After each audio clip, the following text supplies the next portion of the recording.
Hi viewers, welcome to my channel. PK Pathan. Asi makadu kay hay na kawan. Okay. Okay. I'm done. Okay. Hi viewers. I'm done. Welcome to my Hi viewers, welcome to my channel. PK Pathan na si kanina si. Kamu nganding kan ledan mi yang tahu kelemahan deh. Welcome to my dear Pathan. Hai, tangan. Kau pakai PK sini harap. Agoy baby. Apa yang dua je? Agoy baby. Nah. Agoy mama kay channel. Subscribe and like the view. Kawi ka na ko. Okay, mi yang tu. Hi bro, okay. Welcome back to my channel. Hello. Nasi dia ngan na thaw ni na. Angam ke loi uhan jerage. Okay. Yes sir, okay sir. Yam nung si angang si. Thank you so much. Ya, tu. Saya sikan ana. Tu. Si. Sikan ana. Yaro. Ha. Kare.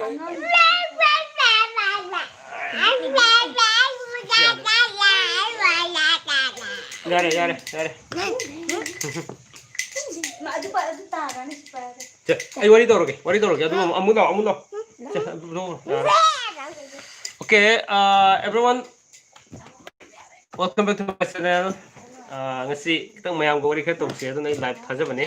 Yang kuina tawbani ngamon. Ay kuina phambase khutsik tang nuai do khara sam leiba. Aduna anyway, adubo okay. Ay nuai bo mong kitang phamjagi ma ko. Ma'am light khira nambiro. Light amane nambidre. Salam nambi. Hi bro. Okay, welcome back to my channel. Thoksum sapana yam nungsi angang si thank you so much. LJM Army Gaming Videos. Hi kaka. Okay.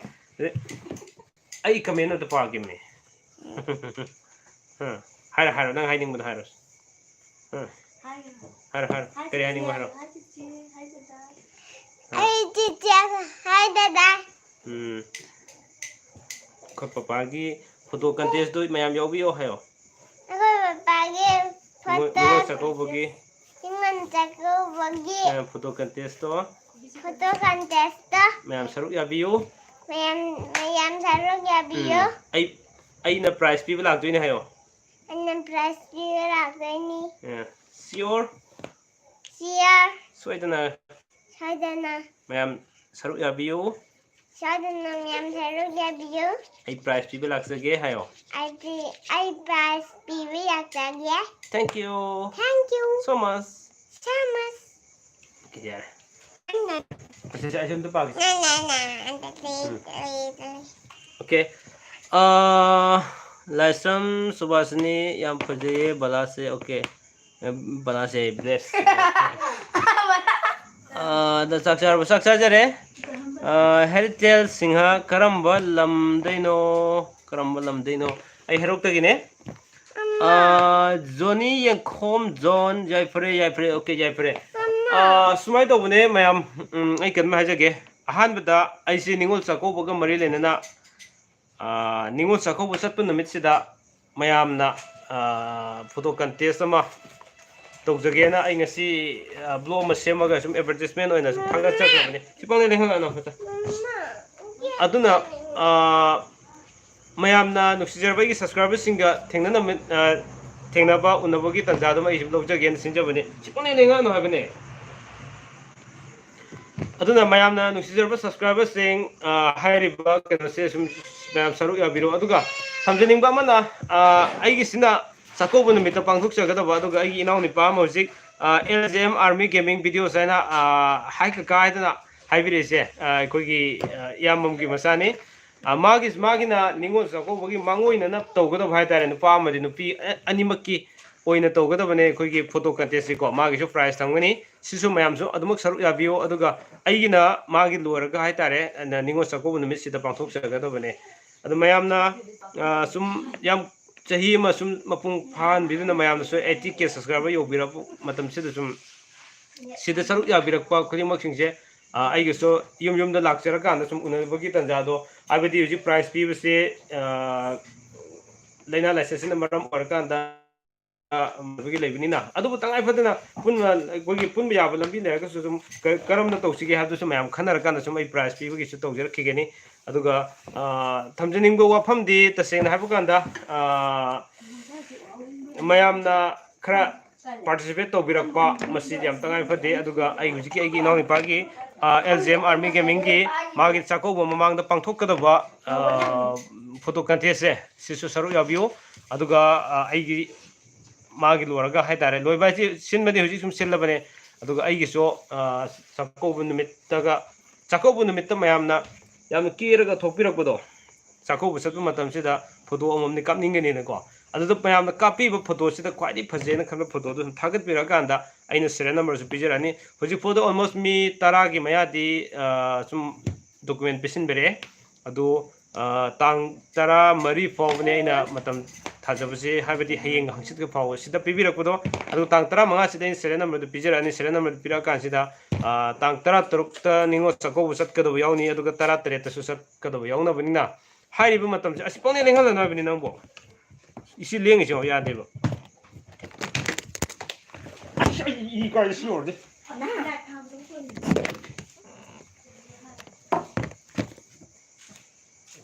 Sorry for that, ma'am.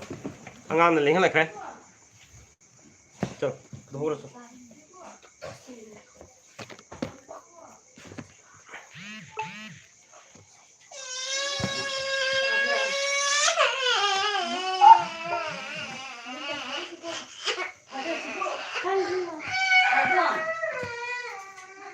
Okay, ma'am. Kano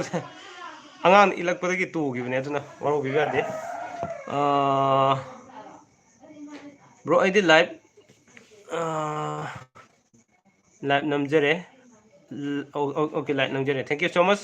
Bro, saksa biro bazajare. Ronen ne from kakang si live ngana tharakwa kari lege. Okay, ayum hajarake. Aina kano messenger ba kogi photo contest ama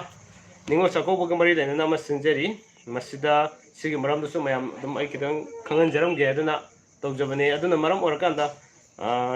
pamjabadi maroina matam kuina degi sum aibu nuksibiduna aigi video kya si yengbiduna blog kya si bu yengbiduna thawai habiriba kya si ga jo sakham mai khang nabi tan ja du su lawjage aduga mayam gi interest su sum asida form thajilak khotpagi paisa kem लौगदबसना जदेदा हारिबा photo contest की मतंग सुम मयाम खंगमिना साइबगी ngasi live से थमजबने अदुगा photo contest सी मयाम अदु आइना पामजबदी नुसिजरबा subscriber viewers सिंग क्वाइ खुदि मंगना सरुक याबिबसे यम पामजे अदुना होजि फोटो थागत बिरिबा सिंग सिदो अजुम आई सीरियल नंबर सो ऑलमोस्ट आई सेम होजरे हाय हक्सित फोटो थागत बिरिबा सिंग लोइना आई सीरियल नंबर पिजदुइने Okay, Sanjoy Asem, Uja Nuai Ribo. Okay, Nuai Jari, Nuai Jari. Aduna, the same bagi day in a Tamjaningba, Wapam say, Jake Mapung and Ningol Habaniko said, Ningol or using Kudimaki bots Mo Waraga Sole Sabi or Ningon or Bumakising Makagi, Sidama Samasagi, Ningol Sako in the Mita, Satu Photo or Gada Haitare. Aduna, Masida Kara Gona, Mapungina. मसा मसागे serial number से पिजरा कांदा अइना मखोइगी photo सिंगदुगी ओइबा लोइना कोइगी video ओइना ओंथोकचरगा सुम सेमजरा अने तारिको हारिबा video दुगी serial number दु यारकाना मयामना comment गी ओइबा boat अमसु लौजगनी comment गी ओइबा boat सिदा करम तौने हमतमदा सीरियल नंबर सिंगदुगी ओना सीरियल नंबर गी अपाम इबिरकु सिंगदा दुगी मसिंग यामसु थमजगनी अदुगा निंगो सकोबगा मरी लेना एनी काइंड ऑफ कोई निंगो सको मरी लेना ड्रेस से सिदसु खर येंगजरगनी अदुगा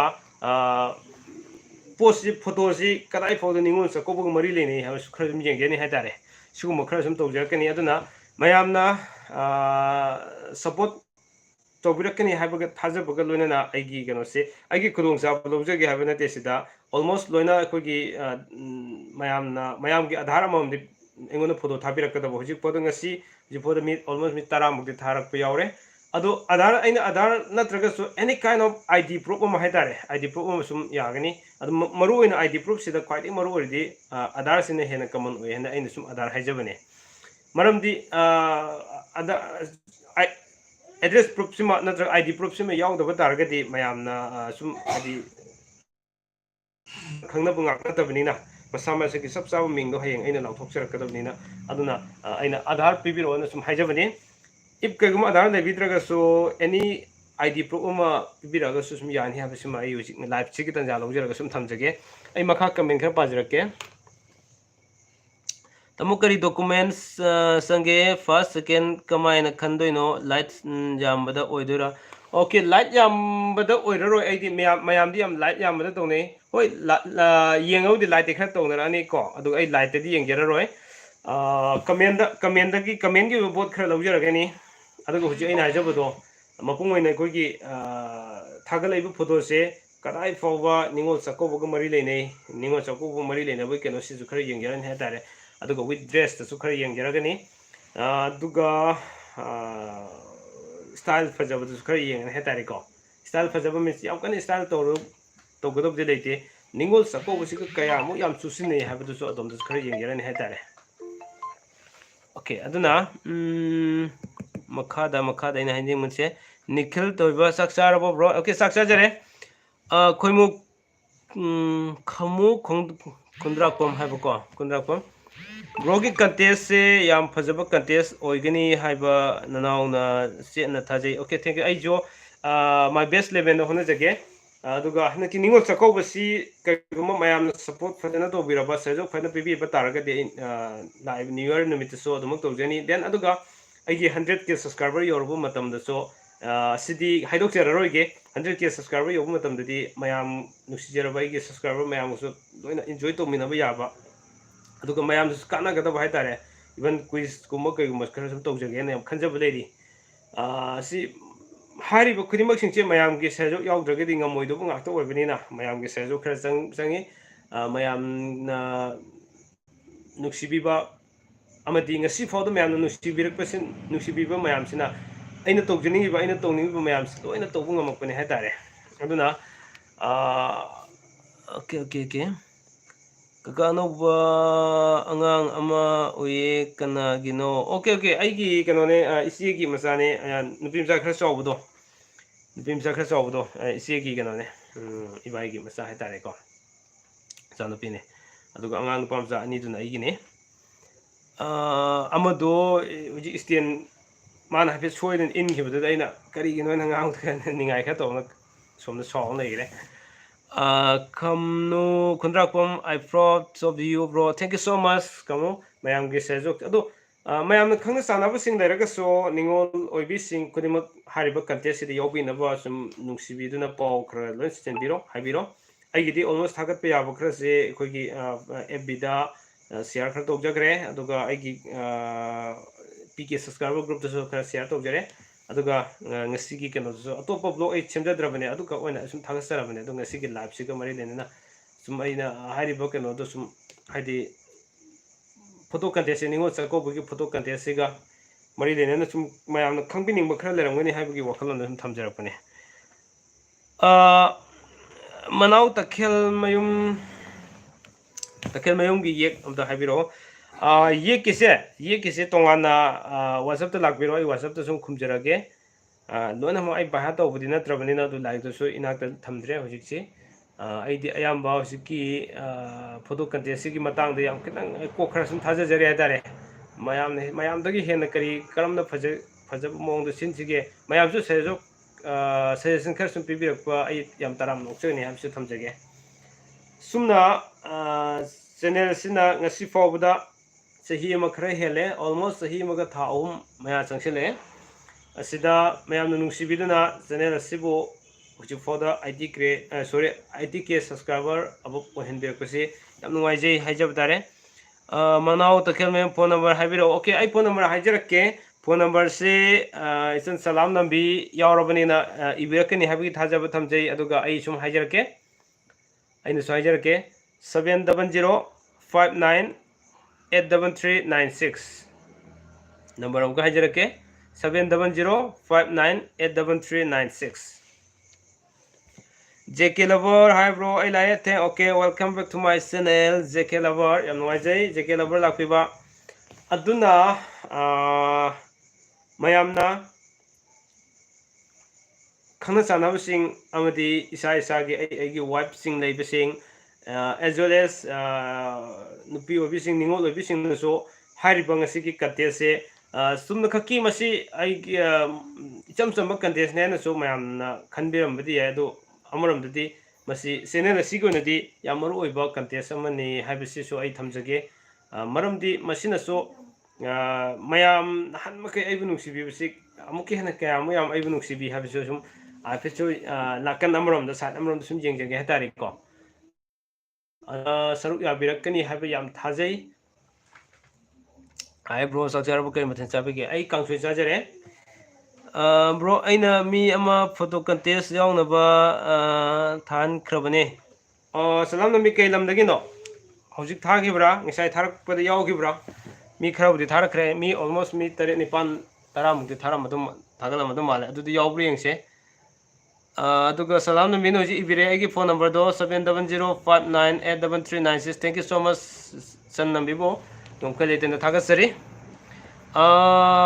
Ronan Nepram kakagi contest tawni habado indom sadi yaholloidro aigi oinadi yaholloroi maramdi aina sillaga aigi wife yahon ba makti fajadre sojen he fast arade mayamna adu organize maso organizer singi manung da chalale tare ko maramdi ngasagi jiri oibisida maro oina nupigi oiba yengakado khara leibani masigi jiri da aina marks thame tare aduna jiri so contest tadi yaubi atrabani na adamsi aikoi yamunna khana jaira kanda sum emasi sum tawruse haiduna lepnar kanda sum aikoi ni wakhan manana tawrapane aduna mabasu jiri oibagi lambi da thamabani na contest simukti yahon jarore habisum thamjage kitang mai pak na bo hona jabagi lambi da tham kibai ne adu wahang sigi yam nuai jai Ronan Nepram yam nuai jai okay ma'am wahang hang biro sum ngasidi aduga session chu khar pibiro aina session pibiro habisi mayam sum pibirak je tare yam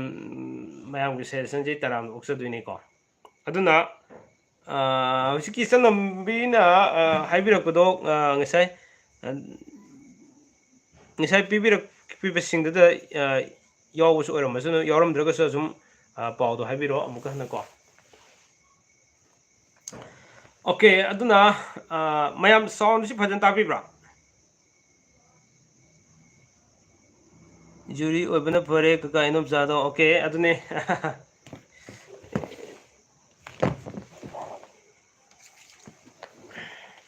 sound si tabibra mayam amtang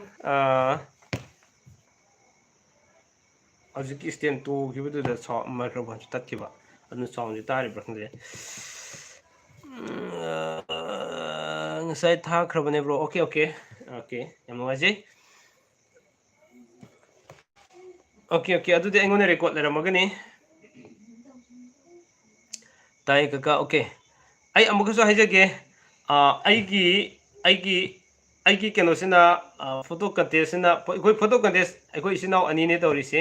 amana sako bu mamang to go advance ningon sako ba hena hojik comment thabirei ba LJM game army gaming videos hai ma YouTube channel ne koi angang sing ne magi channel sida mapung oina keno la khada ba koi gi ningon sako bu mamang ki oina thagat na ka hojik photo yam thagat na ra bani magi di aduga sako ba numit tagina amo magi do ga ai muk to go ba hai tare aduna mapung oina LJM Army Gaming videos ki magi channel sidaso mayamna saruk yabiyo magi su price leirini magi ni advance ningon sako bani huji photo sum thagat bi yarbani aduga photo thagat se hana document dum di adar dum sum thajin biro mongon da any ID amadi thajin biro haitare aduga wari de sum sana biro magi su phone number ga ga pi gimni na han aigi ngarang phauda aigi kano da thamgi bane story da thamjagi bane ko community da ado mag YouTube da sum changbiro ado phone number ko lon yawrabani LJM Army Gaming video sida magi loraga ai muk tawdini aigi di hoi loraga si sum continuous leire ko matam di lesilaktre sako bagi se ado aigi matam pijeri si jo hayeng hangsit na lore hetare hangsit pauda thagat pirakpa ming thagat pirakpa singdo मदुदगी अꯩना serial number पिजरकांदा अदुगा मोगी serial number दुदा हयेंग photo तो कापकांदा photo तो थाबिरकांदा serial number तो अैना सेमजरगा अदुगा मसा मसाना वांगनिंग लेरगसु जुम video मते हम लोबिरकांदा serial number तो खंगगदी अगी serial number सिदा मयामना सि बोट पिबियोबो हायरसो अदुमायना खरदे तौरने अदुगिसु माक लेदुइनिंगना अदु थागसदुइसे channel अनि थागसदुइने अगी अतोप channel खमिन सिगोय channel दसु थागसगनी channel ani sidagi mark se logje duini ko ani sidai mark se logje duini comment lakpa sinu yengje duini okay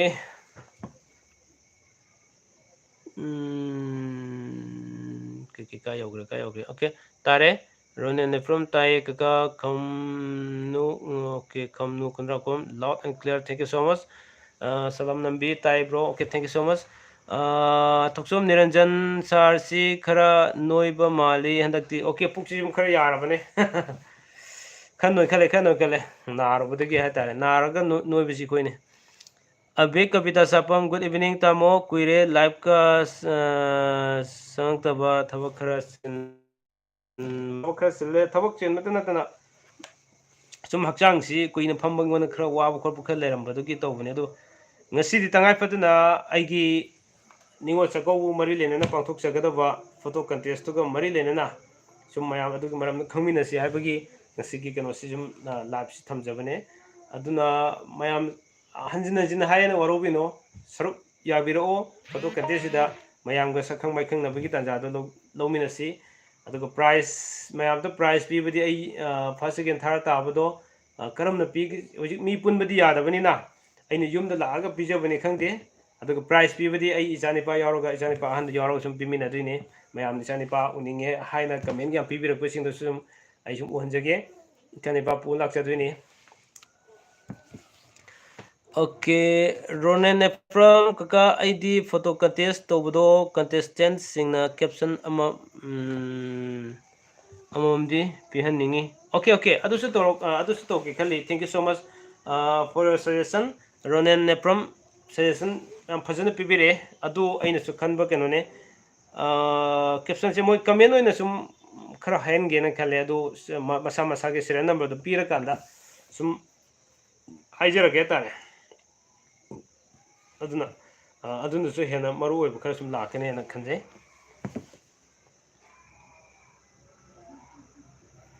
okay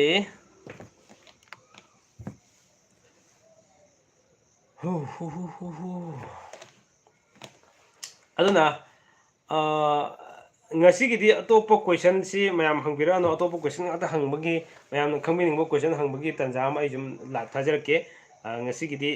हारिबई contestant सिगी मरमदा मैम खंगबिनिंगबा अमदि सजेशन पिबिरकपो सिंदोना जुम तोंनर से तारे अदुगा तसेना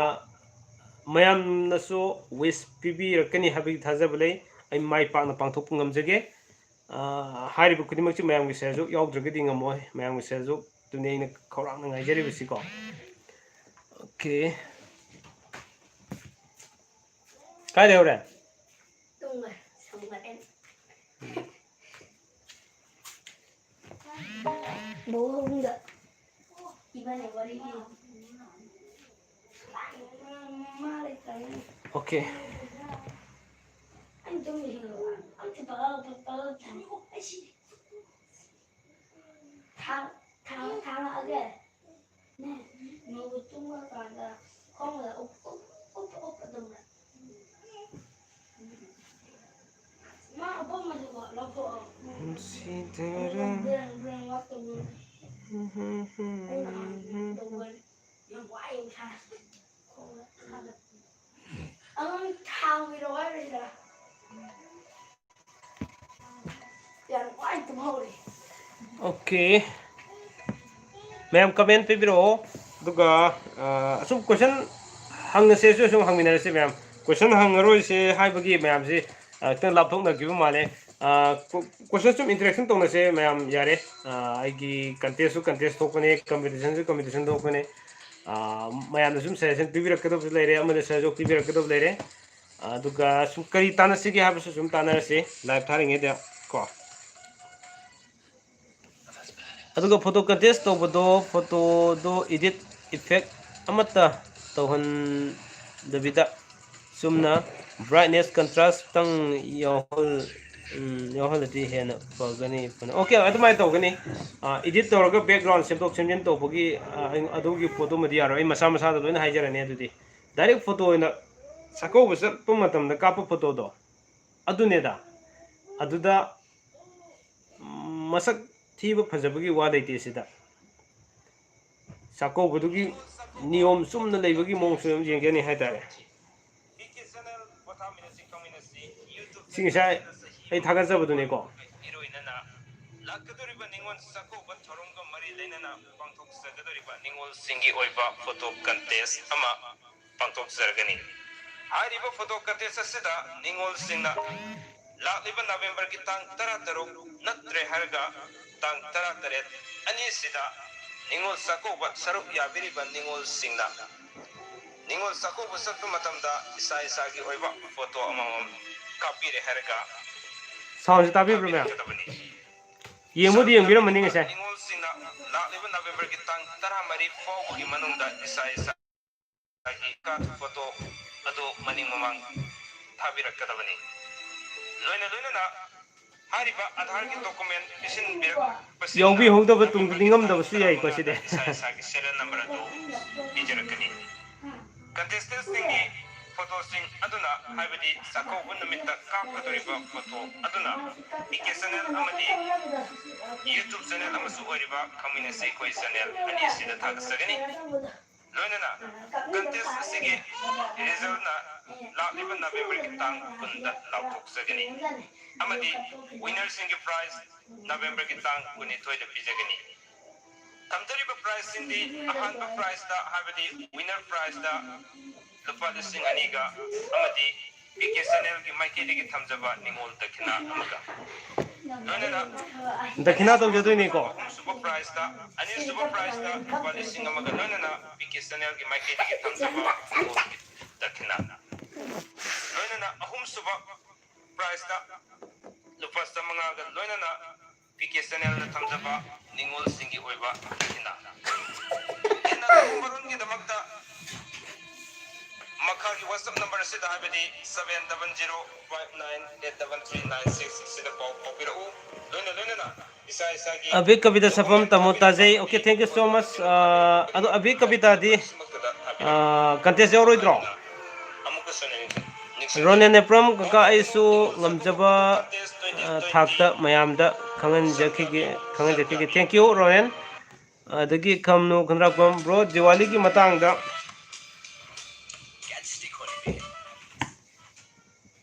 okay diwali ki matang na khara habira o diwali se maitai aikhoi ga numit siga kari mari leinei tasengmadi masigi warisi gauria lining chatpa singi oina ayama adumak taje yatare ramayanda aikhoi ram na kumtharakpagi haibra keno wari khara lei male adugi wari oina ayama taje hatare ado aina masi ko mitei gi kano su kari da mari dei nagi habado kena tigasari hatare phangani maduda sum ai phanga chako diwali sim mamang se phanga dei blog sum thagasar yam tuna semjarake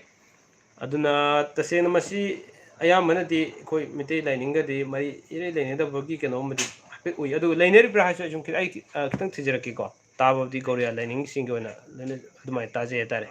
aduga mau ama mang khre pau 1k la ani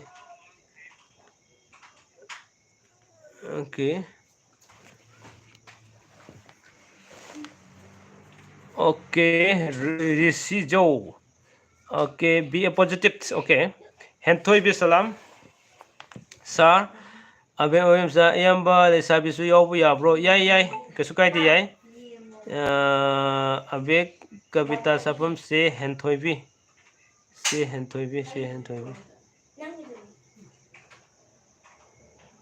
okay se henthoibi haba thagat khibro adune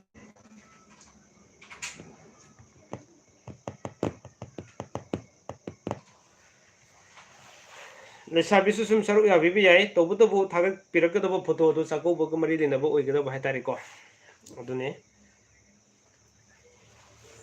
tamo khoidi lesabini yauba yabro haibiro yai kesu kai de ai ngisa ningol gi habane bo ko ꯅꯤꯡꯉꯣꯜ ꯍꯥꯏꯕ ꯀꯥꯟꯗ ꯅꯤꯡꯉꯣꯜꯁꯤ ꯅꯨꯄꯤ ꯈꯨꯗꯤꯡꯃꯛꯁꯤ ꯅꯤꯡꯉꯣꯜ ꯂꯣꯏꯅ ꯆꯤꯡꯉꯝꯒꯅꯤ ꯍꯥꯏꯇꯥꯔꯦ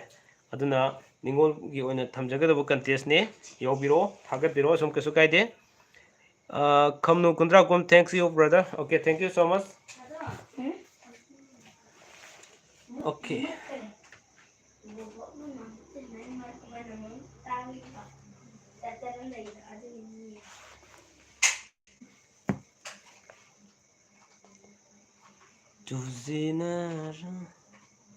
ꯑꯕꯦꯝ ꯏꯌꯥꯝꯕ ꯀꯔꯝꯅ ꯐꯥꯁ ꯈꯟꯗꯣꯏꯅꯣ ꯂꯣꯇꯔꯤ ꯇꯧꯗꯣꯏꯔꯣ ꯂꯣꯇꯔꯤ ꯇꯧꯖꯔꯣꯏ ꯍꯣꯏ ꯐꯥꯔꯁꯇ ꯃꯁꯤꯡ ꯌꯥꯝ ꯂꯥꯛꯑꯒꯗꯤ ꯂꯣꯇꯔꯤ ꯇꯧꯔꯛꯀꯅꯤꯀꯣ ꯑꯗꯨ ꯂꯥꯛꯁꯨ ꯂꯥꯛꯑꯣꯏ ꯃꯔꯝꯗꯤ ꯂꯝꯕꯤ ꯑꯍꯨꯝꯗ ꯃꯥꯏꯀꯩ ꯑꯍꯨꯝꯗ ꯖꯨꯔꯤꯒꯤ ꯀꯩꯅꯣ ꯊꯝꯖꯔꯛꯀꯗꯣꯏꯅꯤ ꯑꯍꯥꯟꯕꯗ ꯊꯥꯒꯠꯄꯤꯔꯤꯕꯁꯤꯡꯁꯤꯒꯤ ꯀꯃꯦꯟꯗ ꯃꯥꯒꯤ ꯁꯦꯔꯤꯌꯦꯜ ꯅꯝꯕꯔꯁꯤ ꯁꯦꯔꯤꯌꯦꯜ ꯅꯝꯕꯔ ꯀꯃꯦꯟꯗ ꯑꯣꯏꯅ ꯄꯤꯕꯤꯔꯛꯀꯗꯕ ꯍꯥꯏꯇꯥꯔꯦ ꯑꯗꯨꯒꯤ ꯃꯁꯤꯡ ꯌꯥꯝꯕ ꯑꯃ ꯈꯟꯖꯔꯅꯤ ꯕꯣꯠꯀꯤ ꯑꯃ ꯍꯥꯏꯔꯤꯕ ꯕꯣꯠꯁꯦ ꯆꯦꯅꯦꯜ ꯑꯅꯤꯗ ꯊꯥꯒꯠꯆꯗꯣꯏꯅꯦ ꯆꯦꯅꯦꯜ ꯑꯅꯤꯁꯤꯗ ꯃꯌꯥꯝꯅ ꯀꯃꯦꯟ ꯄꯤꯕꯤꯔꯛꯄ ꯌꯥꯝꯕꯗꯣ ꯃꯤ ꯑꯃ ꯀꯃꯦꯟ ꯑꯅꯤꯔꯛ ꯄꯤꯕꯗꯣ ꯑꯗꯨ ꯆꯦꯛ ꯇꯧꯖꯅꯤ ꯑꯗꯨꯒ ꯆꯦꯅꯦꯜ ꯑꯅꯤꯗ ꯄꯤꯕꯤꯔꯛꯄꯗꯤ ꯌꯥꯏ ꯆꯦꯅꯦꯜ ꯑꯅꯤꯗ ꯇꯣꯉꯥꯟ ꯇꯣꯉꯥꯟ ꯄꯤꯔꯛꯄꯗꯤ ꯌꯥꯏ ꯑꯗꯨ ꯆꯦꯅꯦꯜ ꯑꯃꯗ ꯍꯟꯖꯤꯟ ꯍꯟꯖꯤꯟ ꯑꯅꯤ ꯄꯤꯔꯛꯄꯗꯤ ꯌꯥꯔꯣꯏꯗꯕ ꯍꯥꯏꯇꯥꯔꯦ ꯑꯗꯨꯁꯨ ꯈꯔ ꯆꯦꯛ ꯌꯥꯝ ꯀꯨꯞꯅ ꯆꯦꯛ ꯇꯧꯖꯅꯤ ꯑꯗꯨꯒ ꯗꯦꯟ ꯑꯃꯅ ꯀꯣꯁꯇ꯭ꯌꯨꯝ ꯍꯥꯏꯖꯕ ꯇꯥꯔꯦꯀꯣ ꯗꯦꯟ ꯑꯗꯒꯤ ꯃꯥꯒꯤ ꯗ꯭ꯔꯦꯁ ꯀꯩꯅꯣꯁꯦ ꯆꯥꯛꯀꯧꯕ ꯃꯔꯤ ꯂꯩꯅꯕꯁꯦ ꯅꯨꯄꯤ ꯑꯃ ꯑꯣꯏꯅ ꯁꯤꯗ ꯊꯥꯒꯠꯂꯛꯏꯕ ꯐꯣꯇꯣꯁꯤ ꯆꯥꯛꯀꯧꯕ ꯀꯌꯥ ꯃꯌꯥꯝ ꯆꯨꯁꯤꯟꯅꯕ ꯍꯦꯜꯂꯦ ꯍꯥꯏꯕꯁꯤꯁꯨ ꯈꯔ ꯁꯨꯝ ꯌꯦꯡꯖꯅꯤ ꯍꯥꯏꯇꯥꯔꯦ ꯁꯤꯒꯨꯝꯕ ꯈꯔ ꯁꯨꯝ ꯊꯝꯖꯔꯤ ꯑꯁꯨꯝ ꯃꯥꯏꯀꯩ ꯑꯍꯨꯝꯗꯅꯦ ꯌꯦꯡꯖꯗꯣꯏꯁꯦ ꯑꯗꯨꯅ ꯂꯣꯇꯔꯤ ꯇꯧꯕꯒꯤ ꯀꯩꯅꯣꯗꯗꯤ ꯀꯔꯤꯒꯨꯝꯕ ꯐꯥꯁ ꯇꯥꯔꯛꯄꯁꯤꯅ ꯄꯣꯏꯟꯁꯤ ꯆꯞ ꯃꯥꯟꯅꯔꯛꯑꯕ ꯑꯗꯨꯒ ꯃꯤ ꯃꯉꯥꯒ ꯂꯥꯛꯑꯒꯗꯤ ꯂꯣꯇꯔꯤ ꯇꯧꯖꯅꯤ ꯍꯥꯏꯇꯥꯔꯦ ꯑꯗꯨꯗꯒꯤ ꯁꯨꯝ ꯐꯥꯔꯁ ꯁꯦꯀꯦꯟ ꯊꯥꯔꯗꯨ ꯈꯪꯅꯖꯕꯤ ꯊꯝꯖꯒꯅꯤ ꯃꯥꯔꯛꯀꯤ ꯃꯇꯨꯡ ꯏꯟꯅ ꯂꯥꯛꯇꯣꯏꯅꯤꯅꯀꯣ ꯑꯗꯨꯃꯥꯏꯅ ꯊꯝꯖꯔꯒ ꯑꯗꯨ ꯀꯩꯁꯨ ꯂꯥꯛꯑꯣꯏ ꯐꯥꯔꯁ ꯁꯦꯀꯦꯟ ꯊꯥꯔꯒꯤ ꯃꯥꯔꯛ ꯇꯣꯉꯥꯟ ꯇꯣꯉꯥꯟ ꯁꯨꯝ ꯂꯩꯖꯔꯛꯀꯅꯤ ꯍꯥꯏꯇꯥꯔꯦ ꯑꯗꯨꯒ ꯑꯗꯨꯒꯤ ꯈꯟꯕꯒꯤ ꯅꯤꯌꯣꯝ ꯂꯣꯏꯅ ꯄ꯭ꯔꯣꯁꯦꯁ ꯂꯣꯏꯅ ꯁꯨꯝ ꯊꯥꯒꯠꯆꯔꯛꯀꯅꯤ ꯑꯗꯨꯒ ꯂꯥꯏꯚ ꯑꯣꯏꯅ ꯇꯧꯕ ꯌꯥꯕ ꯖꯒꯥꯗ ꯁꯨꯝ ꯇꯧꯖꯔꯛꯀꯅꯤ ꯍꯥꯏꯇꯥꯔꯦ ꯑꯣꯀꯦ ꯑꯗꯒꯤ ꯑꯕꯦꯝꯆꯥ ꯌꯥꯝ okay ꯂꯥꯛꯔꯦ ꯍꯦꯟꯊꯣꯏꯕꯤ Salam ꯑꯕꯤ Kavita okay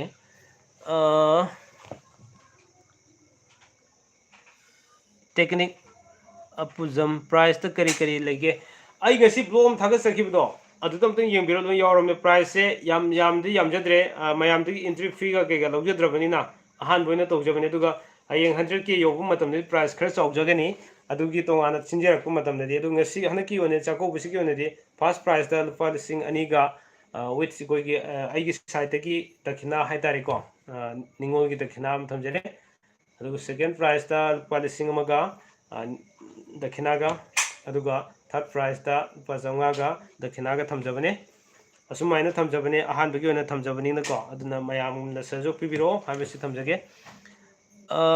Johnson Thounaojam all the best ꯏꯌꯥꯝꯕ thank you so much Johnson okay ꯃꯌꯥꯝꯅ ꯈꯪꯅ ꯆꯥꯟꯅꯕꯁꯤꯡ ꯑꯗꯨꯃꯛ ꯈꯔ ꯁꯔꯨꯛ ꯌꯥꯍꯟꯕꯤꯔꯛꯑꯣ ꯑꯁꯤꯗꯤ ꯃꯄꯨꯡ ꯈꯔ ꯐꯥꯍꯟꯕꯤꯔꯒꯗꯤ ꯌꯥꯝ ꯅꯨꯡꯉꯥꯏꯖꯅꯤ ꯍꯣꯏ ꯍꯧꯖꯤꯛ ꯐꯥꯎꯒꯤ ꯑꯣꯏꯅꯗꯤ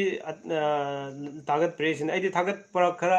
ꯑꯃꯠꯇ ꯊꯥꯒꯠꯂꯁꯨ ꯑꯃꯠꯇ ꯑꯣꯏꯔꯁꯨ ꯇꯧꯗꯣꯏꯅꯦ ꯈꯜꯂꯝꯕꯅꯦ ꯑꯗꯨ ꯂꯥꯏꯕꯛ ꯐꯕꯗꯤ ꯃꯤ ꯌꯥꯝꯅ ꯌꯥꯝꯈꯠꯂꯛꯑꯦ ꯉꯁꯤ ꯑꯗꯨ ꯊꯥꯒꯠꯄꯤꯔꯛꯄ ꯈꯨꯗꯤꯡꯃꯛ ꯂꯣꯏꯅ ꯁꯔꯨꯛ ꯌꯥꯍꯟꯅꯤ ꯑꯩꯗꯤ ꯃꯌꯥꯝ ꯃꯤ ꯃꯁꯤꯡ ꯌꯥꯝꯅ ꯊꯥꯒꯠꯂꯛꯏ ꯃꯈꯩ ꯌꯥꯝ ꯅꯨꯡꯉꯥꯏꯖꯗꯣꯏꯅꯦꯀꯣ ꯑꯗꯨꯅ ꯃꯁꯤ ꯑꯗꯨꯃꯛ ꯃꯌꯥꯝꯒꯤ ꯄꯨꯝꯅꯃꯛꯁꯤ ꯃꯌꯥꯝꯒꯤ ꯁꯍꯖꯣꯛꯇ ꯂꯩꯔꯦ ꯀꯣ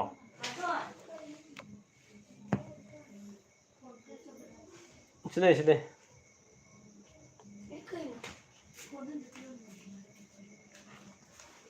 okay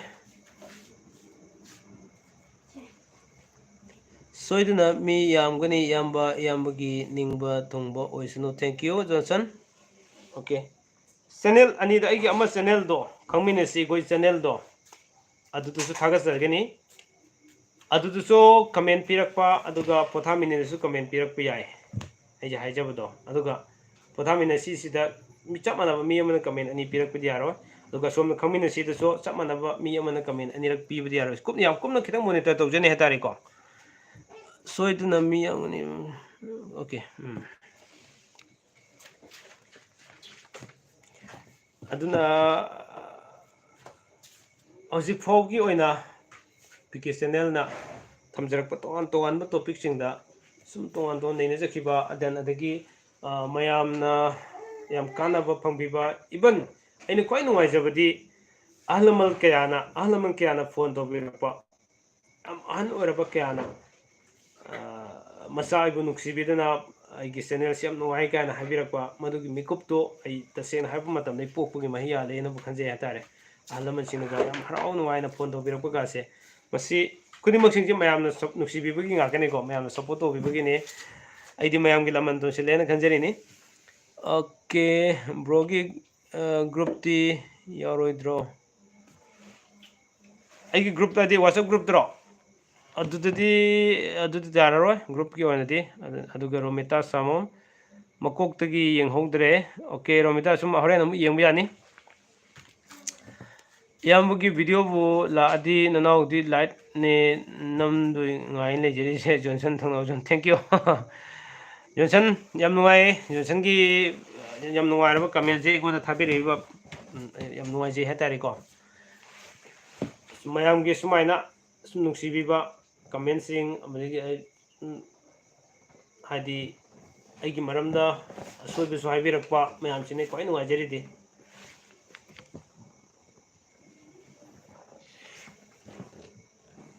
nati bro photo do hai bane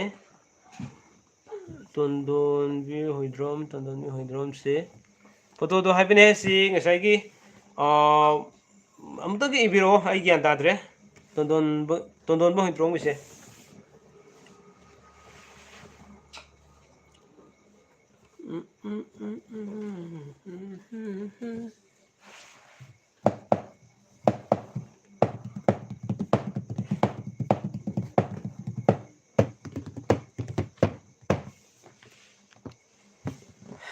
come on ma'am की comment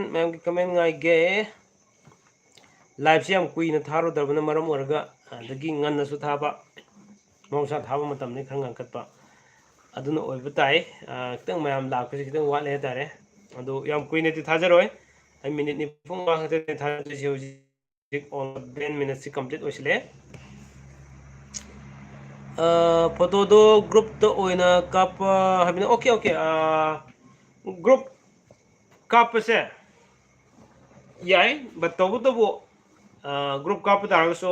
aduda contest yauri mi do sine ha ma masak takpirak kadabane ko dum so yai ke sukai di group to go sai tobu tobu khudi mak se sakau bagum mari le na di do yare tare sakau mari le na ga di mari le na ga di ate sida mai pa ga di ai fajan sinjar kadab khra sum leiri hatare new year ge su sinjar kani then aduga ai gi 100k subscriber yo bu matam so sum sinjar ke photo contest kana tan ato to pa khra sum to gen khanjari acting dialogue gumba koi artist kum khra puthok na bhai tare ko sugum su khra sum to gen khanjari to ning mari am lei ramita samom contact number pvb agara okay yani why not kari gi yaro ai hajing sai mamang dadi mathak dadi koi isan salam nambi ne irakhrabane amuka ibirakeni contact number haragadi salam nambi amuka ibiro ai ju hajarake 700598396 number amuka hajarake 700598396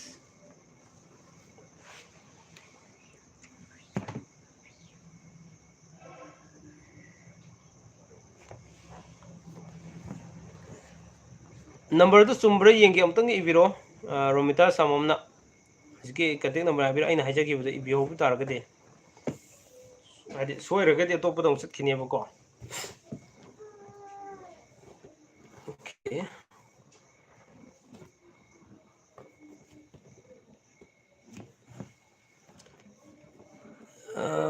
net sub khre aigi oirira aigi di orang do mande aigi fajan fangi amuka hajarake 700598396 700598396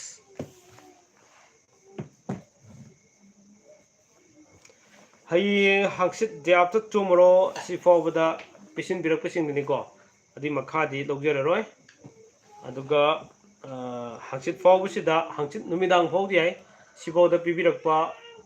WhatsApp ta thabirakadabni Aadhaar pibirakpasingdo Aadhaar pirakpa matamda isa isagi photo so ama chakobui nataba sida ngasai somda request fajan thamnabagi damte record maintenance tawnabagi damte ko sisu pibirakpa tangai fade abasima thamjage aduga mayamna khangbigadabumna contest di yaubiribasing khwai khurimakna isa isagi serial number si khangbirakanda हाइबिनिंग थम्बिनिंग खुदिमकसो इसागे serial number दुदा boat बिबिओ हायरसो अदुगा समायामना comment से इबिरो आई serial number से इबिरो हायसो हाइनिंग मुदु इसा इसागे हाइनिंग अदु हाइबिनिंग लेरगसो जुम आई मागी मागी मपाद सुम हापचरके हतारे हयें कोन blog अन सेमजर कांदा अदु मयाम की comment so सुम येंगदुइनि को अदुगा ब्लॉग थागत जब मतमदा बेट कमेंट से लाख यावे मदु सिगी कंटेस्ट नमिसिदि यारि मखैदि लाख पिदनबा आई सुम हाइजगे मसिमदि यारि मखैदि को मयाम की फनब तोजबा मयाम की इंटरेस्ट निंगोल सिंग इंटरेस्ट ngамजबा चैनल सिगी माइकैदि ngамजबा खरा सुम तोजबने हना खनबिर कांदा बेट कमेंट लाखपदि लाखपिरनो हना की ओइनदि हाइतारे नगी पांथोक चदुइसिदि अदो बेट कमेंट लाखपिदि होना साने लोइना की को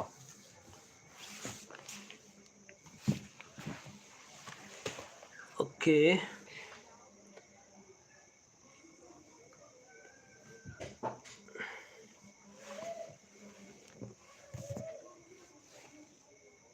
थाने गाड़ी इंखद्री को नहीं मत रहो tinggi kok लेब्रो सुमांग लेब्रो तियो ले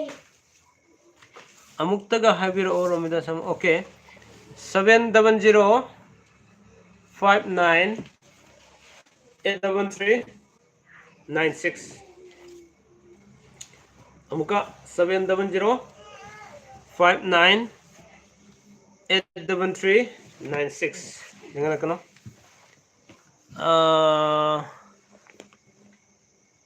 थारिबा आइगी आधार निको तोंदोन बि होइद्रोम ओके ओके हुजिक थाबिख्रबा WhatsApp ता आई हम जेंगजरगे होरेन को मयामना हुजिक हम जेंगजरगे मथंग मनाव नायना को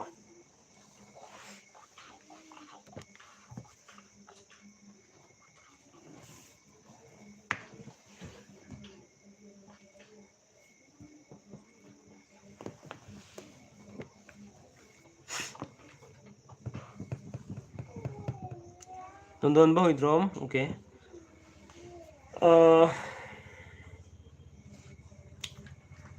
मैम लाइव याम कुइना थाजरो को हजि 42 मिनट्स लोसले तोंदोन बा हाइबने थाद्रिए ब्रो ओके ओके ओके सुम थाबिरो को एनी टाइम थाबिरो अदुगा एनी टाइम हाइबसे हयेंग हांगचित फावबसिदा थाबिरकदबने खंगना चानाबु ओइरगसो करी ओरगसो हांगचित की मतुंग थारकपसिंगदि आई लौजररो अदुगा वंस आइना serial number से डिक्लेयर तौजराबा अदो तारगदि मयामने इसा इसागी तौगदबसिंग जो सिनि सिनि लाइन लोइन लौजरकनी हाजरकनी लोइना दो सेम साबियो हाबेसि थमजगे बेस्ट लेबेन होनजरके मयाम की दमकता मयाम की इंटरेस्ट मसी आइगी खुदोंग चाबा लौगे हेन सिनजबना जदि को तसेनागदि चैनल असिबु मयामना नुक्सिबिबा मतम कुइनदि होना सही मफुंग फाना नुसिबिरकपा मैम की सहयोगना 80K सब्सक्राइबर योबसिगी सुम नुवाइजबगु लोइना चैनल असिना निंगोल चाकौबसि थौरमसि करमना पांथोक्सिगी हाबगी वाखलोनसिदा सुम अदुमाइना थमजरकपनि अदुना निंगोल चाकौबसि सुमना चाकौबगु मरि देनबा कयगुम खरदि सुम मैम की एंजॉय तौमिनरा कांदा आइगी साइटगी अमदि चैनल सिगी साइटगी खजितंग दखिना ओइना निंगोल सिंदा दखिना कसबसे मसी सुम आई पामजरपगी वाखलोन सुम सिंजबने हातारे अदना सरुक याबियु मयाम को अदमबदि लोनना मतेंग पांबियु मीन्स आई कनोने को दि मयामदा खंगनबियु हाइजबने देन अदुगा तौबियाबु खरा सुम तौमिनसी मयामना सिगी सुम गाइडलाइन से मयामना पिबिरक्त्रबा मयामना सहयोग पिबिरक्त्रबा मयामना सजेशन पिबिरक्त्रगदि आई खरा वादोइनी ma'am Larry हाइबगी दमते तौजबने सिमसु थमजगे अदुना 700598396 okay sumi sumi romita aduga tundomi lere kakang asi kai mathel sage ai kangsoi sare LGM Army Gaming Videos amuk so hage hojik aigi koi angangi anga amagi magi channel si hojik aroi beda leriba message comment si yengbiyo LGM Army Gaming Videos 7 magi so koi ki kano se Sakobo mangoina na magi advance ningo Sakobo photo contest 7 Sakobi mamang ta hogadaba still hoji ji horobane ko sisum saru ya biyo mayam yari bane hoji yoksinba aduga aigina Sakobo numisida pathok sagadamni na Sakobo numida mayam thabira kanda Sakobo lore thagat sagadamni nongan bada adu tang kun fawbusida tang kun fawba thagat bese kun ge ayu fawda thagat besida lakpa comment sing tane lawje duise aduga masi tang taramapan bu pe tratret trampan okay tang trampan fawda thagat pirak trampan gi ahing fawda thagat pirak pa dare sibudi comment sing tane aina voting na lawduise aduga sum ngamnaba honajrake best level da mayamgi nuwaidana ba mayamgi thamoi sokna ba kem sinjeroi ai asigi kenosina ajoba mai pakna sinba ngamnaboi dawdi am kana honajari hatare okay aduna aigi live se ngasi yam sangjaroroige mayam minute mari tangai chonthaje minute ada id 50 minutes for day tawjerage mayam hangbini mun dersu hangbiro interaction ngatang tawse mayam yang kuino wa ngang ko khara wa bhai tare tunane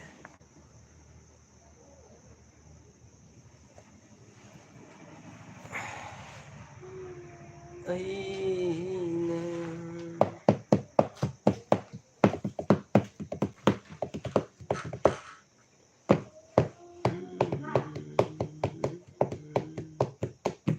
mayam light khara nambiro comment ngari ni ko ise mayam comment ngari ni ID okay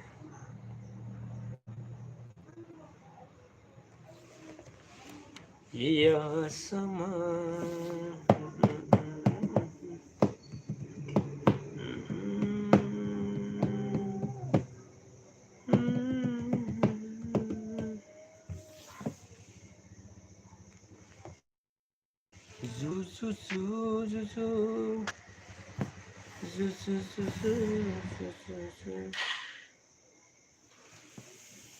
okay moving on ai nupi de thidri taimadi ya bro yai sukai de yai adagi dakhina gi matang do video sembio tondon ba okay semjar ke madu pamje ai ju togira ke dakhina matang se kari dagi dakhapi ba hogna ki bage habdu jo na hanji chago bugi matang da khara thamjaki bado do khara di yaw krabane tasena ningol Sakobo se mamang daina blow ma semjakre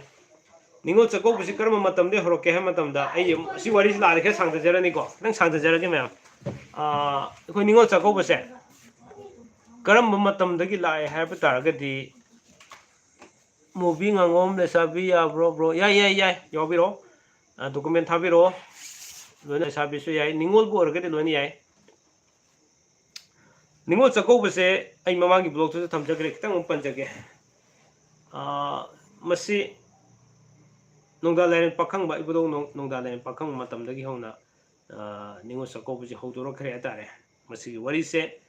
nongda len pakhang mana poreiton gi masanupi lesna se lore kan sida nongda len pakhang basina numidang sina mi oiraga aduga ayuk nimthinsina lai orin lei bai tare aduda adumaina sum deraga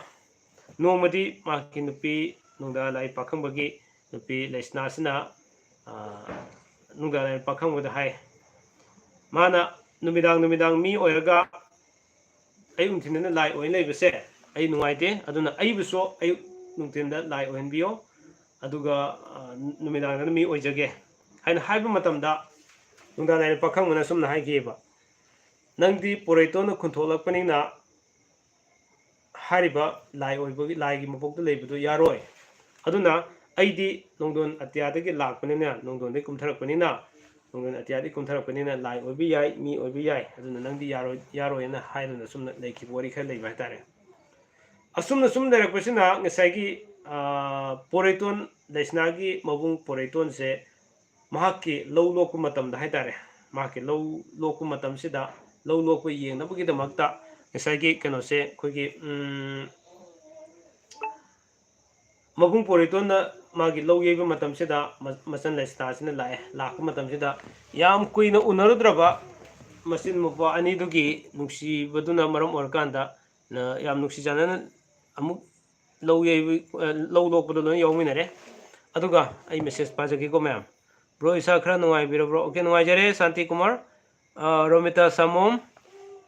ꯆꯌꯣꯜꯒꯤ ꯔꯥꯁꯤꯐꯣꯜ ꯍꯛꯆꯥꯡ ꯆꯣꯡꯕꯒꯤ phone ꯌꯥꯝꯅ ꯆꯨꯝꯃꯤ ꯑꯩꯒꯤ ꯑꯣꯏꯅꯗꯤ ꯍꯥꯏꯖꯕꯅꯤ thank you so much Romita okay ꯑꯗꯨꯅ ꯅꯣꯡꯗꯥ ꯂꯥꯏꯔꯦꯟ ꯄꯥꯈꯪ ꯕꯒꯤ ꯅꯨꯄꯤ ꯑꯗꯨꯒ ꯄꯣꯔꯩꯇꯣꯟꯒꯤꯅ ꯃꯆꯟ ꯃꯈꯣꯏ ꯄꯣꯔꯩꯇꯣꯟꯒꯤ ꯂꯧ ꯂꯣꯛꯄ ꯃꯇꯝꯁꯤꯗ ꯃꯆꯟꯅꯨꯄꯤ ꯂꯩꯁꯅꯥꯁꯤꯅ ꯂꯥꯛꯄ ꯃꯇꯝꯗ ꯃꯇꯝ ꯀꯨꯏꯅ ꯎꯅꯔꯨꯗ꯭ꯔꯕꯅꯤꯅ ꯂꯧꯁꯤ ꯂꯣꯛꯑꯀꯥꯟꯁꯤꯗ ꯃꯆꯟꯅꯨꯄꯤ ꯂꯩꯁꯅꯥꯗ ꯃꯕꯨꯡ ꯄꯣꯔꯩꯇꯣꯟꯅ ꯆꯦꯡ ꯄꯤꯔꯛꯑꯦ ꯆꯦꯡ ꯑꯉꯧꯕ ꯈꯔꯒ ꯆꯦꯡ ꯑꯃꯨꯕ ꯈꯔꯒ ꯂꯐꯣꯏ ꯂꯥꯇꯪ ꯑꯃꯒ ꯄꯤꯔꯛꯄ ꯍꯥꯏꯇꯥꯔꯦ ꯃꯗꯨꯗ ꯃꯕꯨꯡ ꯄꯣꯔꯩꯇꯣꯟꯅ ꯄꯤꯔꯛꯏꯕ ꯆꯦꯡꯁꯦ ꯃꯁꯤ ꯊꯣꯡꯉꯒ ꯂꯩꯁꯅꯥꯅ ꯊꯣꯡꯉꯦ ꯑꯗꯨꯒ ꯃꯥꯒꯤ ꯃꯄꯨꯔꯣꯏꯕ ꯅꯣꯡꯗꯥ ꯂꯥꯏꯔꯦꯟ ꯄꯥꯈꯪꯕꯁꯤꯗ ꯄꯤꯖꯕ ꯃꯇꯝꯗ ꯆꯦꯡ ꯑꯁꯤ ꯌꯥꯝꯅ ꯍꯥꯎꯕꯅ ꯃꯔꯝ ꯑꯣꯏꯔꯀꯥꯟꯁꯤꯗ ꯃꯅꯝ ꯌꯥꯝ ꯅꯨꯡꯁꯤꯕ ꯑꯃ ꯆꯦꯟꯕꯗꯒꯤ ꯃꯥꯅ ꯃꯣꯟ ꯃꯈꯥꯗ ꯂꯣꯠꯁꯤꯜꯂ ꯊꯝꯈꯤꯕ ꯍꯥꯏꯇꯥꯔꯦ ꯑꯗꯨꯒꯤꯗꯃꯛꯇ ꯑꯗꯨꯒꯤ ꯆꯦꯡꯗꯨꯅꯤ ꯉꯁꯤꯐꯥꯎꯗ ꯆꯥꯛꯍꯥꯎ ꯃꯣꯟ ꯈꯥꯡ ꯍꯥꯏꯗꯨꯅ ꯈꯪꯅꯔꯤꯁꯦ ꯑꯗꯨꯒ ꯑꯃꯨꯛꯁꯨ ꯆꯦꯡ ꯑꯃꯨꯕꯁꯤꯅ ꯁꯤꯁꯨ ꯌꯥꯝ ꯃꯅꯝ ꯅꯨꯡꯁꯤꯕꯗꯤ ꯃꯁꯤꯁꯨ ꯊꯝꯖꯤꯟꯈꯤꯕ ꯈꯔ ꯃꯗꯨꯒꯤꯗꯃꯛꯇ ꯃꯕꯨꯡ ꯄꯣꯔꯩꯇꯣꯟꯅ ꯄꯤꯔꯛꯏ ꯍꯥꯏꯕꯒꯤ ꯄꯣꯔꯩꯇꯣꯟꯒꯤ ꯃꯃꯤꯡ ꯂꯧꯔꯒ ꯆꯥꯛꯍꯧ ꯄꯣꯔꯩꯇꯣꯟ ꯍꯥꯏꯅ ꯉꯁꯤꯕꯨ ꯈꯪꯅꯔꯤꯅꯦ ꯍꯥꯏ ꯑꯗꯨꯒ ꯂꯐꯣꯏꯗꯣ ꯂꯣꯠꯂꯒ ꯑꯣꯝꯅ ꯊꯝꯕꯒꯤꯗꯃꯛꯇ ꯂꯐꯣꯏ ꯃꯣꯟ ꯈꯥꯡ ꯍꯥꯏꯗꯨꯅ ꯈꯪꯅꯔꯤꯅꯦ ꯍꯥꯏꯅ ꯂꯩ ꯑꯁꯨꯝꯅ ꯃꯆꯟꯅꯨꯄꯤ ꯂꯩꯁꯅꯥꯅ ꯃꯕꯨꯡꯒꯤ ꯃꯅꯥꯛꯇ ꯆꯠꯄ ꯃꯇꯝꯗ ꯌꯥꯝ ꯅꯨꯡꯁꯤ ꯆꯥꯟꯅꯅ ꯇꯧꯕꯤꯔꯛꯄꯗꯣ ꯅꯨꯡꯁꯤ ꯆꯥꯟꯅꯅ ꯇꯧꯕꯤꯔꯛꯄꯗꯨꯅ ꯃꯔꯝ ꯑꯣꯏꯔꯀꯥꯟꯗ ꯃꯆꯟꯅꯨꯄꯤ ꯂꯩꯁꯅꯥꯅ ꯄꯦꯟꯈꯤꯗꯨꯅ ꯃꯕꯨꯡꯁꯤꯕꯨ ꯆꯥꯛ ꯑꯃꯨꯛꯇꯪ ꯀꯧꯋꯦꯅ ꯍꯥꯏ ꯆꯥꯛ ꯀꯧꯕ ꯃꯇꯝꯗ ꯃꯆꯟ ꯂꯩꯁꯅꯥꯅ ꯃꯊꯦꯜ ꯂꯨꯀꯣꯏ ꯀꯌꯥ ꯑꯃꯒ ꯂꯣꯏꯅꯅ ꯊꯣꯡꯉꯒ ꯃꯕꯨꯡ ꯄꯣꯔꯩꯇꯣꯟ ꯂꯥꯛꯑꯒ ꯆꯥꯛꯁꯤ ꯍꯥꯎꯅ ꯆꯥꯃꯤꯟꯅꯈꯤ ꯍꯥꯏ ꯍꯥꯏꯔꯤꯕ ꯃꯇꯝꯗꯨꯗꯒꯤ ꯍꯧꯅ ꯆꯥꯛꯀꯧꯕꯁꯤ ꯍꯧꯗꯣꯛꯈꯤ ꯀꯔꯝꯅ ꯍꯧꯗꯣꯛꯈꯤꯕ ꯄꯤꯕꯥ ꯑꯣꯏꯅ ꯆꯥꯛꯀꯧꯅꯔꯝꯃꯦ ꯍꯥꯏ ꯄꯤꯕꯥ ꯆꯥꯛꯀꯧꯅꯔꯝꯕꯁꯤꯗꯒꯤ ꯁꯨꯝ ꯂꯥꯛꯄ ꯃꯇꯝꯗ ꯅꯤꯡꯊꯧ ꯆꯟꯗ꯭ꯔꯀꯤꯇꯤꯒꯤ ꯃꯇꯝꯗ ꯃꯃꯥꯡꯉꯩꯗꯒꯤ ꯆꯠꯅꯔꯕ ꯅꯣꯡꯗꯥ ꯂꯥꯏꯔꯦꯟ ꯄꯥꯈꯪ ꯃꯇꯝꯗꯒꯤ ꯍꯧꯅ ꯆꯠꯅꯔꯕ ꯃꯇꯝꯁꯤꯗꯒꯤ ꯆꯟꯗ꯭ꯔꯀꯤꯇꯤꯒꯤ ꯃꯇꯝꯗꯤ ꯃꯥꯅ ꯄꯥꯟꯕꯁꯦ 1850ꯗꯒꯤꯅ 1886 ꯐꯥꯎꯕꯅꯦ ꯃꯥꯅ ꯅꯤꯡꯊꯧ ꯄꯥꯟꯕꯁꯦ ꯁꯣꯛ 1950ꯗꯒꯤꯅ ꯁꯣꯛ 1933 ꯐꯥꯎꯕꯁꯤꯗ ꯃꯥꯅ ꯄꯥꯟꯕ ꯃꯇꯝꯁꯤꯗ ꯉꯁꯥꯏꯒꯤ ꯄꯤꯕꯥꯁꯤꯡꯁꯤꯅ ꯅꯤꯡꯉꯣꯜꯒꯤ ꯌꯨꯝꯗ ꯆꯥꯛ ꯀꯧꯕ ꯆꯠꯄꯁꯦ ꯃꯁꯤ ꯌꯥꯝꯅ ꯑꯩꯈꯣꯏꯒꯤ ꯃꯄꯨꯡ ꯑꯣꯏꯅ ꯅꯤꯡꯊꯧꯒꯤ ꯃꯆꯥ ꯃꯁꯨꯁꯤꯡ ꯆꯠꯅꯈꯤꯕ ꯃꯇꯝꯗ ꯅꯤꯡꯊꯧꯒꯤ ꯗꯔꯕꯥꯔꯗ ꯌꯥꯝꯅ ꯀꯥꯏꯍꯧꯒꯗꯕ ꯂꯩꯕ ꯂꯩꯕꯥꯛ ꯉꯥꯛꯀꯗꯕ ꯀꯣꯅꯨꯡ ꯉꯥꯛꯀꯗꯕ ꯂꯩꯕꯗꯨꯗ ꯃꯈꯣꯏꯅ ꯀꯣꯅꯨꯡ ꯊꯥꯗꯣꯛꯑ ꯆꯠꯈꯤꯕ ꯃꯇꯝꯗ ꯂꯩꯕꯥꯛꯇꯨꯒꯤ ꯑꯣꯏꯅ ꯅꯠꯇ꯭ꯔꯒ ꯀꯣꯅꯨꯡꯒꯤ ꯑꯣꯏꯅ ꯌꯥꯝꯅ ꯍꯣꯍꯧꯕ ꯄꯣꯠ ꯑꯃ ꯂꯩꯕ ꯑꯗꯨꯅ ꯃꯔꯝ ꯑꯣꯏꯔꯀꯥꯟꯗ ꯄꯤꯕꯥꯁꯤꯡꯁꯤ ꯆꯠꯂꯒꯨꯝꯁꯦ ꯅꯤꯡꯉꯣꯜ ꯑꯣꯏꯅ ꯀꯧꯔꯁꯦ ꯍꯥꯏꯕꯒꯤ ꯆꯠꯅꯕꯤꯗꯣ ꯑꯗꯨꯗꯒꯤ ꯃꯍꯥꯔꯥꯖ ꯆꯟꯗ꯭ꯔꯀꯤꯇꯤ ꯃꯇꯝꯗꯒꯤ ꯊꯝꯕꯤꯔꯝꯃꯦ ꯍꯥꯏ ꯑꯁꯨꯝꯅ ꯃꯇꯝꯗꯨꯗꯒꯤ ꯍꯧꯅ ꯆꯥꯛꯀꯧꯕꯒꯤ ꯆꯠꯅꯕꯤꯁꯦ ꯑꯁꯨꯝ ꯂꯥꯛꯄꯅꯦ ꯍꯥꯏꯗꯨꯅ ꯑꯩ ꯃꯃꯥꯡꯒꯤ ꯕ꯭ꯂꯣꯛꯇ ꯈꯔ ꯊꯝꯖꯈꯤꯕꯅꯦ ꯑꯗꯨꯅ ꯃꯔꯝ ꯑꯣꯏꯔꯀꯥꯟꯁꯤꯗ ꯑꯩꯈꯣꯏꯅ ꯆꯥꯛꯀꯧꯕꯗꯤ ꯑꯗꯨꯃꯛ ꯄꯥꯡꯊꯣꯛꯇꯨꯅ ꯂꯥꯛꯑꯦ ꯄꯥꯡꯊꯣꯛꯏꯕ ꯆꯥꯛꯀꯧꯕꯁꯤ ꯀꯔꯤꯒꯤ ꯄꯥꯡꯊꯣꯛꯏꯕꯅꯣ ꯀꯔꯝꯕ ꯃꯇꯝꯗ ꯄꯥꯡꯊꯣꯛꯂꯛꯏ ꯍꯥꯏꯕꯗꯤ ꯑꯦꯁ ꯑꯦ ꯃꯤꯇꯩ ꯑꯃ ꯑꯣꯏꯅ ꯑꯩꯈꯣꯏ ꯈꯪꯕꯗ ꯇꯉꯥꯏ ꯐꯗꯦ ꯉꯁꯤ ꯇꯣꯉꯥꯟ ꯇꯣꯉꯥꯟꯕ ꯑꯩꯈꯣꯏ ꯃꯤꯇꯩꯅ ꯈꯪꯗꯕ ꯌꯥꯗ꯭ꯔꯕ ꯍꯔꯥꯎ ꯀꯨꯝꯍꯩ ꯀꯌꯥ ꯑꯃ ꯂꯩ ꯂꯩꯔꯤꯕ ꯍꯔꯥꯎ ꯀꯨꯝꯍꯩꯁꯤꯡꯁꯤ ꯀꯔꯤꯗꯒꯤ ꯂꯥꯛꯈꯤꯕꯅꯣ ꯍꯥꯏꯕꯁꯤ ꯑꯩꯈꯣই ꯈꯪꯖꯤꯟꯅꯕ ꯍꯣꯠꯅꯕꯒꯤ ꯆꯥꯡꯁꯤ ꯈꯖꯤꯛꯇꯪ ꯍꯟꯊꯕ꯭ꯔꯥ ꯍꯥꯏꯅ ꯈꯟꯖꯕꯅ ꯃꯔꯝ ꯑꯣꯏꯔꯀꯥꯟꯗ ꯃꯃꯥꯡꯗ ꯑꯩꯅ ꯅꯤꯡꯉꯣꯜ ꯆꯥꯛꯀꯧꯕꯁꯤ ꯀꯅꯥꯅ ꯀꯔꯝꯕ ꯃꯇꯝꯗꯒꯤ ꯍꯧꯗꯣꯛꯈꯤ ꯍꯥꯏꯕꯁꯦ ꯉꯔꯥꯡꯒꯤ ꯃꯃꯥꯡ ꯅꯍꯥꯟꯗ ꯑꯩꯅ ꯕ꯭ꯂꯣꯛ ꯁꯦꯝꯖꯔꯒ ꯊꯥꯒꯠꯆꯈꯤꯕꯗꯁꯨ ꯁꯤꯒꯨꯝꯕ ꯑꯃ ꯂꯥꯛꯑꯀꯥꯟꯗꯗꯤ ꯌꯦꯡꯕꯒꯤ ꯆꯥꯡꯁꯨ ꯈꯤꯇꯪ ꯍꯟꯊꯕ ꯍꯥꯏꯇꯥꯔꯦ ꯑꯗꯨꯕꯨ ꯃꯌꯥꯝꯒꯤ ꯋꯥꯈꯜꯅꯦ ꯑꯩꯈꯣꯏ ꯂꯩꯔꯤꯕ ꯃꯅꯤꯄꯨꯔꯁꯦ ꯍꯔꯥꯎ ꯀꯨꯝꯍꯩ ꯑꯗꯨꯛꯀꯤ ꯃꯇꯤꯛ ꯌꯥꯝꯕ ꯏꯚꯟ ꯑꯩꯈꯣꯏ ꯃꯤꯇꯩꯒꯤ ꯑꯣꯏꯕ ꯍꯔꯥꯎ ꯀꯨꯝꯍꯩ ꯀꯌꯥ ꯑꯃ ꯂꯩ ꯗꯦꯟ ꯃꯤꯇꯩꯒꯤꯗ ꯅꯠꯇꯅ ꯑꯇꯣꯞ ꯑꯇꯣꯞꯄ ꯖꯥꯇꯤ ꯀꯥꯡꯂꯨꯞꯁꯤꯡꯒꯤ ꯍꯔꯥꯎ ꯀꯨꯝꯍꯩꯁꯨ ꯂꯣꯏꯅ ꯃꯅꯤꯄꯨꯔꯁꯤꯗ ꯌꯥꯎꯗꯕ ꯂꯩꯇꯦ ꯂꯩꯇꯕ ꯂꯩꯇꯦ ꯑꯗꯨꯕꯨ ꯍꯥꯏꯔꯤꯕꯁꯤꯡꯁꯤꯒꯤ ꯃꯔꯝꯗ ꯑꯩꯈꯣꯏꯅ ꯈꯪꯖꯤꯟꯕꯒꯤ ꯆꯥꯡꯗꯤ ꯈꯤꯇꯪ ꯋꯥꯠꯂꯦ ꯂꯣꯏꯅꯃꯛ ꯈꯪꯗꯦ ꯍꯥꯏꯕ ꯅꯠꯇꯦ ꯈꯪꯕꯤꯕ ꯀꯌꯥ ꯑꯃꯁꯨ ꯌꯥꯎꯕꯤꯔꯝꯒꯅꯤ ꯑꯗꯨꯕꯨ ꯑꯩꯅ ꯄꯟꯖꯔꯤꯕ ꯈꯖꯤꯛꯁꯤꯗꯤ ꯇꯁꯦꯡꯅ ꯍꯥꯏꯔꯀꯥꯟꯗ ꯈꯤꯇꯪ ꯏꯁꯥꯗ ꯂꯩꯖꯕ ꯋꯥꯈꯜꯂꯣꯟ ꯅꯩꯅꯖꯔꯨꯕꯗ ꯊꯦꯡꯅꯖꯕꯁꯤꯡꯗꯣ ꯃꯌꯥꯝꯗꯁꯨ ꯍꯦꯟꯅ ꯈꯪꯍꯟꯅꯤꯡꯕꯒꯤꯗꯃꯛꯇ ꯉꯁꯤ ꯁꯨꯝ ꯈꯔ ꯈꯨꯗꯣꯜ ꯇꯝꯖꯕꯅꯤ ꯑꯗꯨꯅ ꯃꯇꯝꯗꯨ ꯃꯍꯥꯔꯥꯖ ꯆꯟꯗ꯭ꯔꯀꯤꯔꯇꯤ ꯃꯇꯝꯗꯒꯤ ꯍꯧꯅ ꯃꯃꯥꯡꯗ ꯄꯤꯕꯥ ꯆꯥꯛꯀꯧꯕ ꯂꯩꯔꯝꯕꯗꯣ ꯑꯗꯨꯒꯤ ꯃꯇꯨꯡ ꯑꯗꯒꯤ ꯑꯃꯁꯨ ꯄꯣꯏꯟ ꯑꯃꯁꯨ ꯍꯥꯏꯕ ꯌꯥꯏ ꯉꯁꯥꯏꯒꯤ ꯌꯦꯡꯕꯤꯌꯣ ꯅꯤꯡꯊꯧꯒꯤ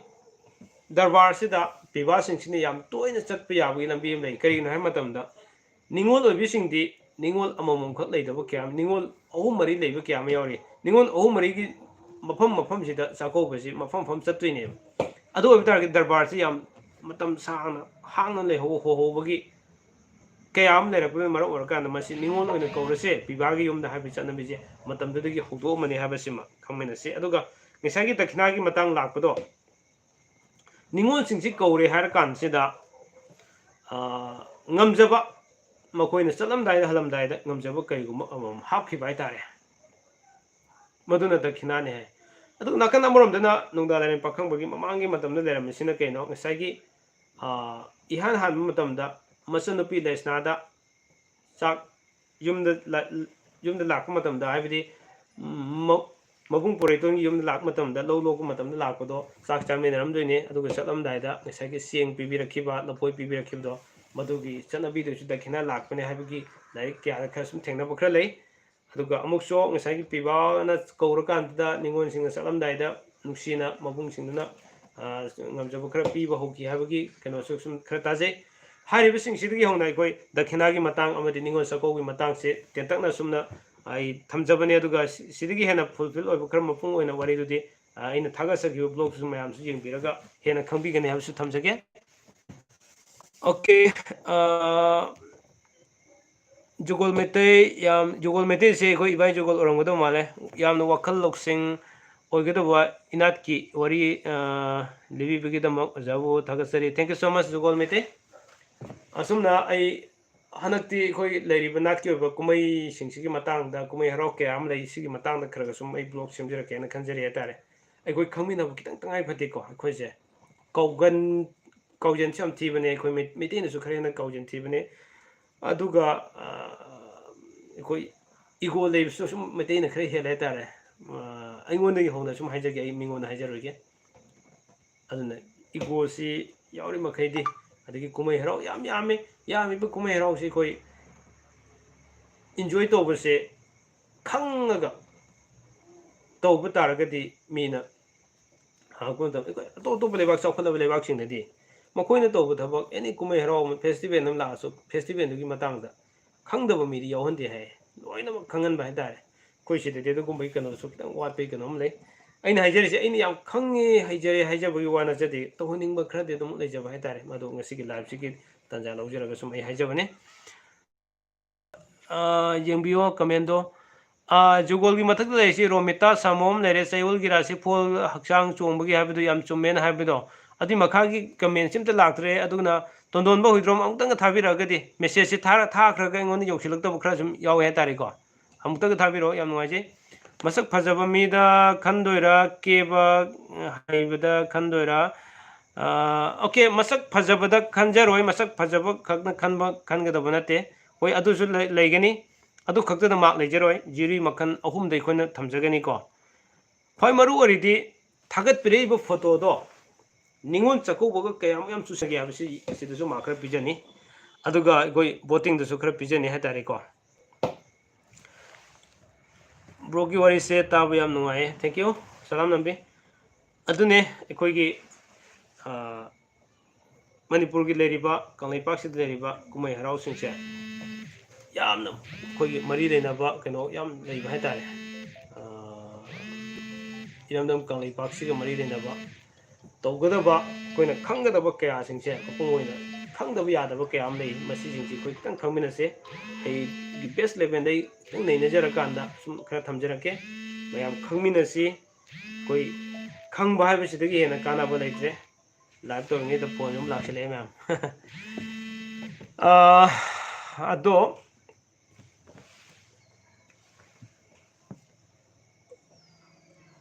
okay ma'am ngасidi ai live se pung ama almost ai pung ama sap chana matam lawjare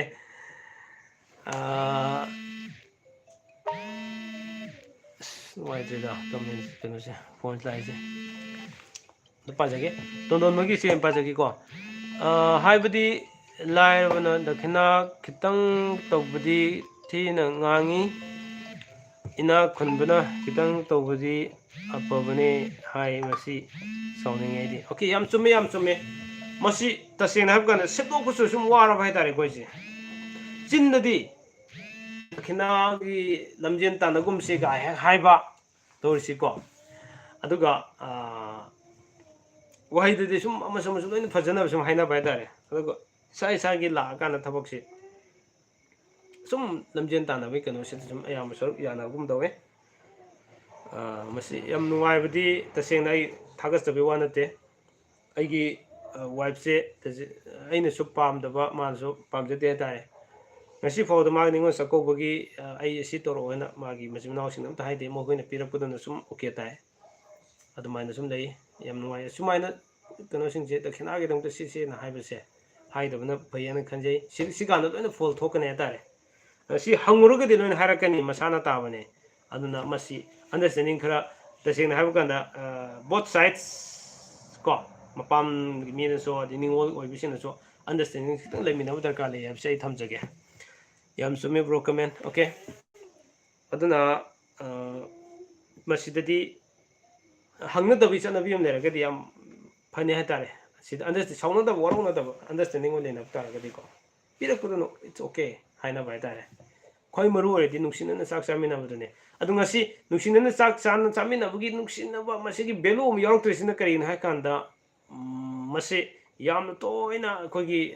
mamangai dedi mapam satpasi pang sanram de tare aduna sahi mi manung da amuka satpasi adu ki matik mogun lei bai tare ahujik adu oidrabani na yam to ina sanarabani na ningo chako mogun hantarak wi lambi su oi tare adune murlang pra sangthagi se wari nungairi Santi Kumar ai pham da warak pagi ne ma'am si khutse ko khuji kitang ai ngonda kiwar bagi da kari no su khangdra bagi ngonda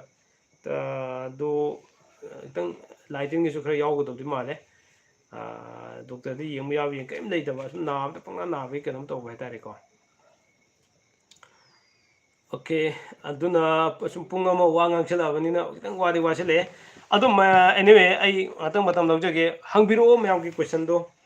adu sako bugi wari di bhajan lijagre maya aduga mapung phabadi hujiki aina ai blog semjaki bne blog tu tamtang yengbiragadi yam nuaijani adu su wari fan lijagi bne ko adigi ngisagi diwali ki matang do diwali ki do ai yam thuna amuk semna hona jarake do so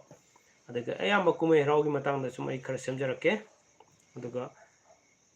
ko kita thangmina sik ko adu aina haijari ba mayam singsita soikiba aina ngangma ta chungani haba leite aina haijari se aina ngangba aina haiba ngata chungani haba leite ai sidi engnajeroba di ahan khara thangnar kanda maduna chummena khalla kansida haijabane adu aina haijara kansida aina mayam da khanganjara kansida kana gumba ingone khangba exwaje yobiramaga so adu nang haidu si oigadamne haina thamoi sengna haibiragadi aina laana sakhidoba mayamna aina hairamina mayam su laana sakhiduineba masidagi ekoi semdok minana bi tanjado dum dominasi be a positive oiminasi koi khudimo positive to dum chapminasi negative nga to orgadi ado aya ai haijari si mayam oi habi wanati ko ekoi mitei samaj di ayam negative si am chatnei hatare ngasai igom yawnabado aduna khoi